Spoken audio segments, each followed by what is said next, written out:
you, my diligent little jazz bees. Sandra Sherman here. Greetings from Austria. In this jazz guitar lesson, we'll be checking out some great Charlie Parker licks. We'll learn about his usage of arpeggios, tritone substitutes, triplets, and chromatics. I'll show you note for note, slow and easy, and there is also a slow tempo version for each lick. I've made tabs and backing tracks, which you can download from one of the links down below in the description box. Please read the important sentence and don't forget to hit that return to merchant button at the end of your PayPal payment. All right, let's get busy.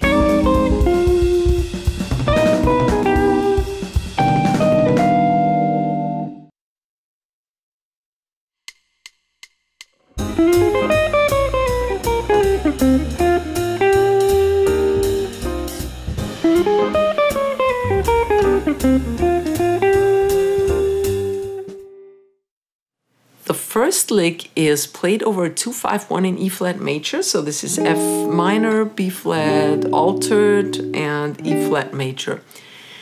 Charlie Parker actually used to think in chord tones and tensions a lot more than in scales. And one of his trademark licks was an ascending minor 7 arpeggio that in triplets, played in triplets, that he played over various different chords. So, but let's start over the F minor with an F minor 7 arpeggio. And he preceded it often with a half tone from below. And triplet. And now he targets this B tone, which is going to be the flat 9 of the 5 chord of the B flat altered. So he wanders down here chromatically and gets exactly on point when the chord changes. On one, he is on that flat 9 of the B flat altered chord. Now for that B flat altered chord, he plays some typical bebop, that's right. So B flat, now the 13, so he mixes altered scale tones with regular Mixolydian scale tone. Then the root, and this is the 7th,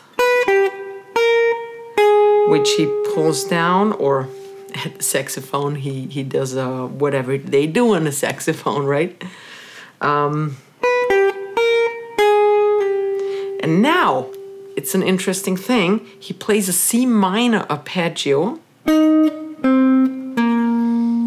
That's the E flat is actually the 11th of the B flat chord.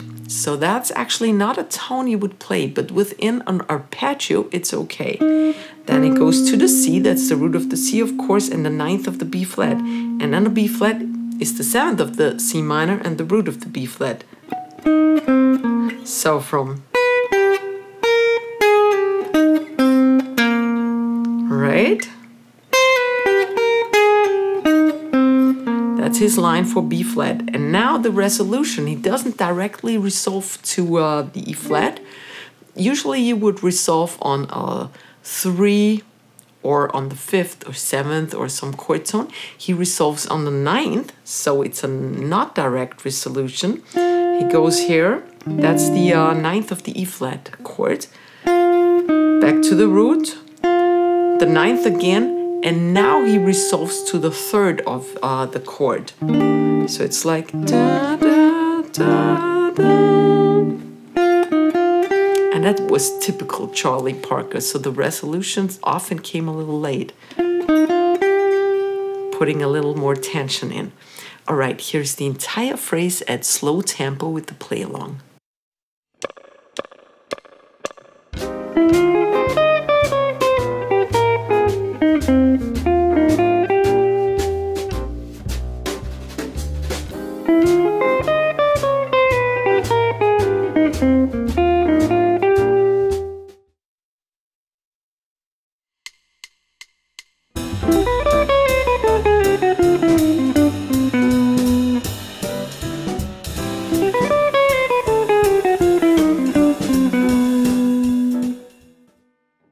For lick number 2, we're in a 2-5-1 cadence as well, but this time in G. So we have an A minor, D altered, and G major.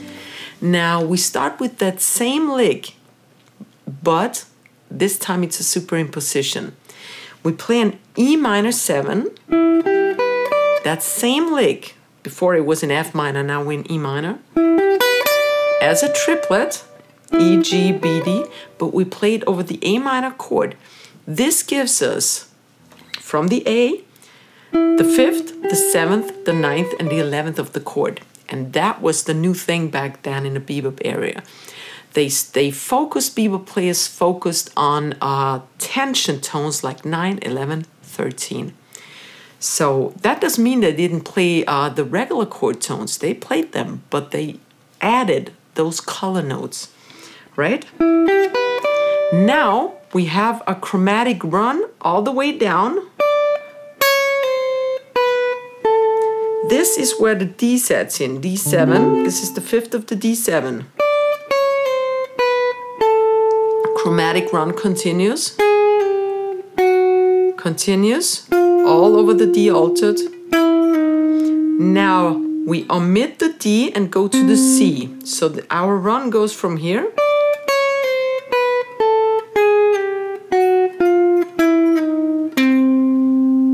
right. It starts on the A minor, D altered, and now the resolution is on that D that we omitted. This is so clever. And that's the 5th of the G major chord, right? The D is the 5th of the G major. So he kind of chromatically embellished, oh, here we go, that D. And now goes via the 4th to the 3rd of the D chord, of the G chord. So he resolves on the 3rd, on the B. All right, here is the entire lick number 2 at slow tempo for you with the playback.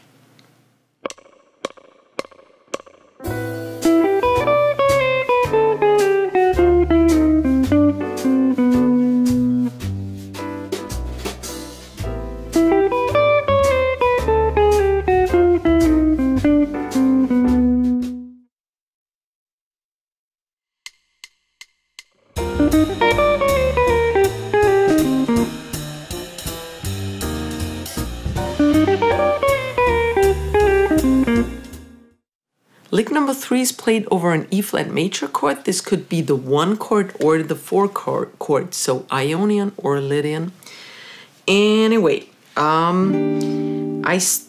he starts on the D, and he plays an E flat major 7th arpeggio, starting from the D, because this starting on the 7th of a chord always gives you the impression of a pickup bar. And then it goes into the triplet. So that's the E flat major. 1, it starts on 1 and 1 and here he starts a chromatic run again, and I told you that he played from chord tone to chord tone or the 9th. So this is chord tone of the E flat major, and he goes down chromatically to the B flat, which is the 5th of the E flat major. And the G, which is the 3rd. And here we have that bebop again. Now it's a little rest, and I change the position. He plays a C minor 7 chord now. And that fits very well over an E flat major 7 chord, because all the chord tones are in there, plus the 6th. So we have the 1, 3, 5, and 6 of an E flat, and that gives us an E flat 6 kind of voicing or sound. He starts with a chromatic A flat, goes to the G, E flat, C, B flat.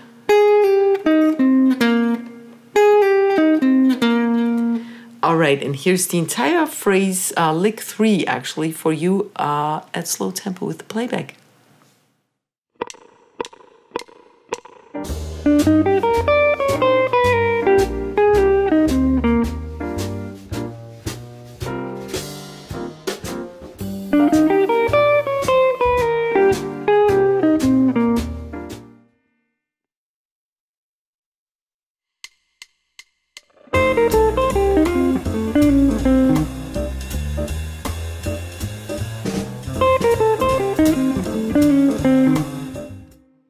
Lick number 4 features F mixolydian. We have an F9 or 13 chord for 2 bars. So the first thing here is his concept of targeting notes and playing around them. He targets the C tone, which is the 5th of the F7 or 9. And now he plays in the F mixolydian scale. That's the B flat major scale. He starts on the C, B flat, A, and back to C. So he kind of circles around it. And now he goes down descending C minor arpeggio.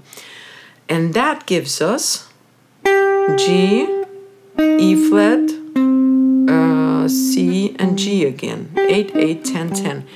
And that's an F9 actually, because here's the 9th. Next one of the triad, of the C minor triad, is the 7th.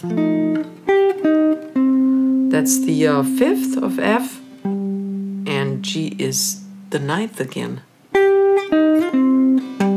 Right, so first bar, just bar over, right?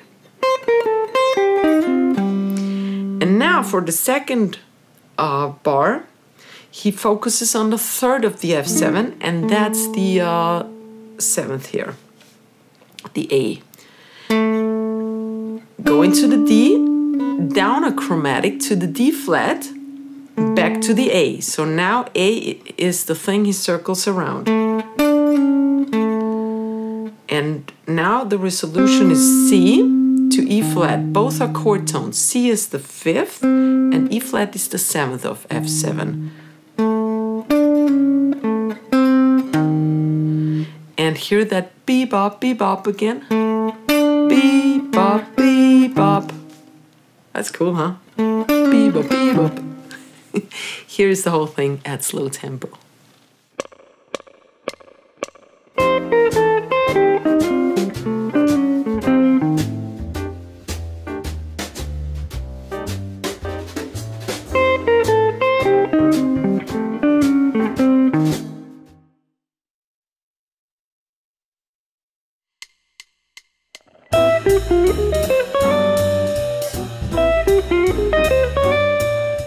The last line is short but tricky to play, so I kept it for last. It's played over 2-5-1 in G, that's A minor, D alto, G major, but it's half a bar and of entire bar of G major.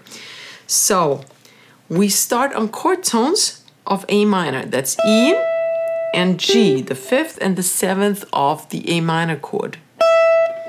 Then a chromatic, because F is not included in the A Dorian scale, but F sharp is. So he slides up to F sharp, and actually now he's on the D7 already, which is the 3rd of the D7, another chord tone. And this is the beginning of first a triplet and then also a tritone substitute. So over D7 also he plays an A flat 7 chord. This is a tritone from D apart.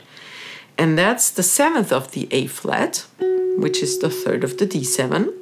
Now he goes to the root of the A flat, which is the sharp 11 of the D7. And that's a cool thing. Gives you this sound, right? And then the last of the triplet is E flat. That's the 5th of the A flat and the flat 9th of the D7. So what you get at this moment is a D7 flat 9 sharp 11 chord. Joe Pass used this all the time, so this is one of Joe Pass's trademark chords also. All right, and then this was a triplet. Going back to the C, which is the 7th of the D7, and then chromatically up C sharp D, or as I play it here, C sharp D, and the D happens at the moment we change over to G major, and that's the 5th. That's a D. All right, so that's very clever again. chromatically going up to the target tone, a chord tone of the resolution. All right, here's the entire phrase number 5 at slow tempo. Please watch my fingering because this is important so you can manage to play that lick.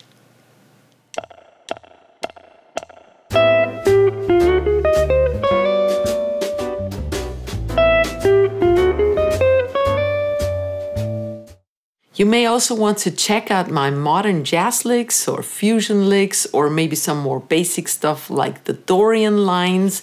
You get some recommendations up here, and I see you next week. I hope you give me a fat thumbs up and subscribe to my channel. Ciao, ciao.